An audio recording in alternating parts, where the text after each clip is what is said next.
source project and about the great lock-in of the 17th of February. So first and foremost, down the sort of agenda, we have the project description. Let me just talk to you a little bit more about Fed. I found this open source project. It's really cool. It's really fun. Basically, an online open source 3D viewer and rendering service. You can download animation and normal GIFs or just different pictures of different formats to view them and rotate them in 3D space, apply lenses, and do so on and so forth. When I dug deeper through the repo to sort of figure out how to actually work on the issue, I figured out, or I found this MD file called Getting Started, and it basically described how to build and install the VTK or just the entire environment onto your local machine. This was probably the hardest part of the project. It took like the longest time, the most space of my hard drive, but I was able to set it up and actually start to work on the file locally and see the changes in the application to actually make sure that my code is doing something. So let's go ahead and take a look. I'll just probably pause and go into VS Code.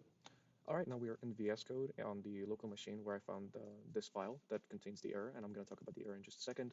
As you can see, I just sort of commented out the old version just from, again, my local machine. I only uploaded the actual changes to my own personal fork on GitHub, and then requested a PR with the main repo for, once again, like the actual updated code. I didn't leave this in, but for the sake of the example, I'm going to uncomment this, compile and run it, and I'm going to show you how it looks. All right, so I uncommented it. Let me go ahead and save it. After that, I go to my CMD. I basically just build and compile it. So this is building it.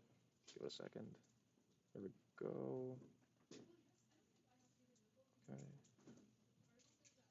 Come on, we don't have all day. Here we go, and then you just gotta have it and compile it.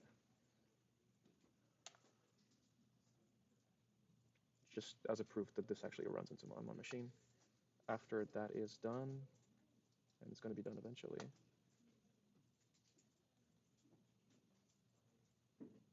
There we go. I go to my source files, open this F3D application, and once again, this is an example of how the application used to look like to demonstrate you what the issue was before we fixed it. So this is the application. When you press H, you get to see the cheat sheet. And you can see right now, it's not centered vertically, and the grayed out area is not type fit to the text, which was the primary objective for this particular solve. And obviously, as you resize it, the text remains uncentered vertically and just sort of sticks to the top. So that was the objective for what we needed to fix. Let me go ahead and go back into VS Code. All right, back in VS Code, this is the uncommented working version of the particular function that was calling the render cheat sheet.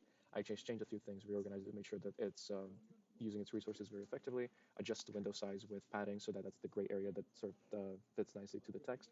I centered the window vertically, which was just literally one line of code, really nice, and then optimized the setup, pre-allocated the memory right here through a couple of the .reserve functions to just make sure that things will run smoothly and that there's no unnecessary string reallocations. Outside of that, just reorganize a few things just to make it a little bit more readable, cleaned up the code, and called it a day. So that was on my local machine, and let me go ahead and run it to show you how it looks.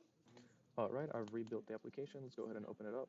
And now, as you can see, when I press H and I resize the window, it stays centered, and the gray background of the text is sort of fitted nicely to it instead of just being all the way from the top to all the way to the bottom. Now, let's go ahead and look at my fork and Git.